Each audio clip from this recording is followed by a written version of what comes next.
চায়ের স্ন্যাক্স হিসাবেই বলুন আর বিকেলে মুড়ির সাথেই বলুন, দুর্দান্ত খেতে লাগে কিন্তু এই কুমড়ো ফুলের চপ।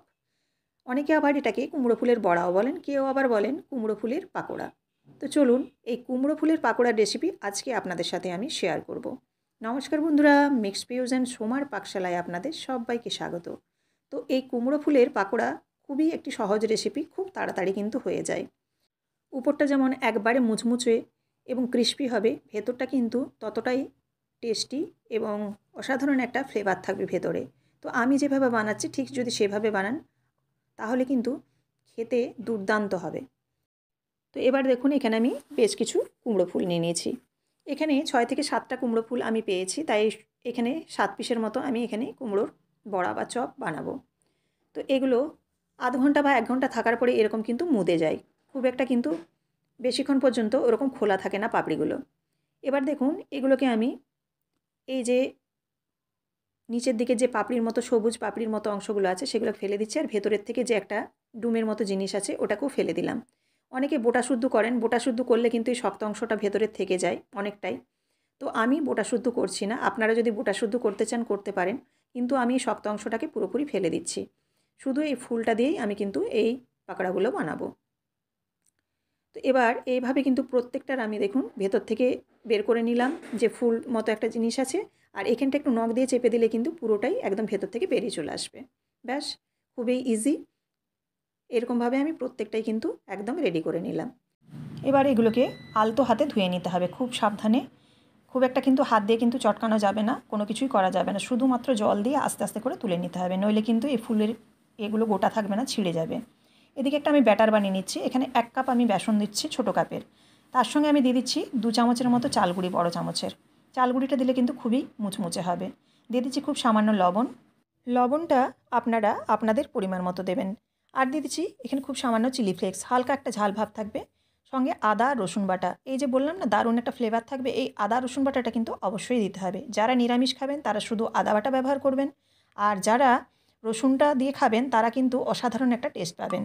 আর এছাড়াও কেউ যদি আদা বাটা ব্যবহার না করতে চান সেটাও কিন্তু করা যেতে পারে।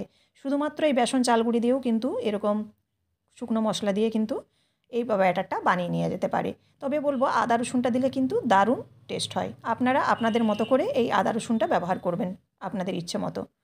এবার দেখুন এখানে দিয়ে দিচ্ছি আমি জল। জল দিয়ে একটা মোটা ব্যাটার এখানে প্রথমে আগে তৈরি করে নিতে হবে। এই ব্যাটারটা মোটা তৈরি করলে এটা ফেটাতে সুবিধা হবে। বেসনটাকে কিন্তু এই ফেটাতে গেলে এরকম একটু কম জল দিয়ে কিন্তু ফেটাতে হবে। ঠিক আমি যেরকম এরকমভাবে কম জল দিয়েছি এরকমভাবে। একটু আমি এখানে দিয়ে দিচ্ছি বেকিং সোডা। বেকিং সোডাটা দিয়ে আরও ভালোভাবে কিন্তু ফেটিয়ে নেবো, একেবারে স্মুথ বানিয়ে নেব। এবার এটার মধ্যে জল মেশাবো। জলটা যদি আগে মিশাতাম তাহলে কিন্তু একটু পাতলা হয়ে গেলে চারিদিকে ছিটাতো, আর খুব ভালোভাবে কিন্তু ব্যাটারটাকে ফেটানো যেত না। তো সেই জন্য জলটা একটু পরে দেবেন ফেটানো হয়ে গেলে। এবার দেখুন খুব ভালোভাবে মিশিয়ে নিচ্ছি সব কিছু, আরও একবার ভালোভাবে ফেটিয়ে নিচ্ছি। এবার দেখুন ব্যাটারের থিকনেসটা ব্যাস রেডি হয়ে গেল একদম পুরোপুরি এই ব্যাটার। এবার এই কুমড়ো ফুলগুলোকে দেখুন আমি জল ঝরতে দিয়েছিলাম হালকাভাবে ধুয়ে, দিয়ে এবার এই ব্যাটারের মধ্যে আমি ডুবিয়ে নেব। ব্যাটারের মধ্যে ডুবিয়ে আমি এই তেলের মধ্যে ছেড়ে দেব। তেলটা খুব ভালোভাবে গরম করে নিয়ে এই কুমড়োর বড়াগুলো কিন্তু ছাড়তে হবে। তারপর ফ্লেমটা কিন্তু একদম কমিয়ে দিতে হবে। তারপর লো ফ্লেমে ধীরে ধীরে কিন্তু ভেজে নিতে হবে। আর খুব একটা কিন্তু এটা ভাজতে সময় লাগে না। কুমড়ো ফুলটা যেহেতু নরম এবং একদমই পাতলা, সেই জন্য ভেতরটাও কিন্তু খুব তাড়াতাড়ি সেদ্ধ হয়ে যায়। তবুও আপনারা কিন্তু অবশ্যই লো ফ্লেমে কিন্তু ভেজে নেবেন, নইলে উপরটা খুব লাল হয়ে যাবে, ভেতরটা কিন্তু কাঁচা থেকে যাবে। এইভাবে দেখুন আমি প্রত্যেকটা বড়াকে একের পর এক দিয়ে দিয়ে ভেজে নিলাম। তো এখানে খুব একটা কিন্তু বেশি সেরকমভাবে তেলও টানে না। এবার আমি চলুন ভাজা হয়ে গেলে একটা সার্ভিং প্লেটের মধ্যে রেডি করে নেব প্রত্যেক দিনের মতো। তো রেসিপিটি আপনারা দেখলেন। রেসিপিটি যদি ভালো লেগে থাকে অবশ্যই লাইক কমেন্ট এবং শেয়ার করবেন। আর এইরকমই প্রত্যেক দিন বিভিন্ন ধরনের রেসিপি দেখার জন্য অবশ্যই চ্যানেলটিকে সাবস্ক্রাইব করে বেল বাটনটি প্রেস করে দেবেন। বেল বাটন প্রেস করলে আপনাদের কাছে আমার রান্নার সমস্ত নোটিফিকেশান সবার আগে পৌঁছে যাবে। ফেসবুক থেকে দেখে থাকলে অবশ্যই পেজটিকে ফলো করে দেওয়ার অনুরোধ রইল। তো কতটা সুন্দর হয়েছে দেখুন, আর উপরটা একদম ক্রিস্পি, আর ভেতরটা কিন্তু খুব সুন্দর একটা ফ্লেভার আছে, যেটা আপনারা মুড়ি দিয়ে অনায়াসে খেতে পারবেন এবং চায়ের সাথেও কিন্তু দুর্দান্ত লাগবে। তো এই কুমড়ো ফুলের বড়া কতটা ইজিভাবে এবং কতটা তাড়াতাড়ি হয়ে যায় সেটা আপনারা দেখেই বুঝতে পারছেন। তো বাড়িতে যদি কুমড়ো ফুলের বড়া আসে ঠিক আমি যেভাবে করলাম এরকমভাবে একবার করে দেখবেন, মুখে লেগে থাকবে। আবারও দেখা হচ্ছে আগামীকাল। ধন্যবাদ।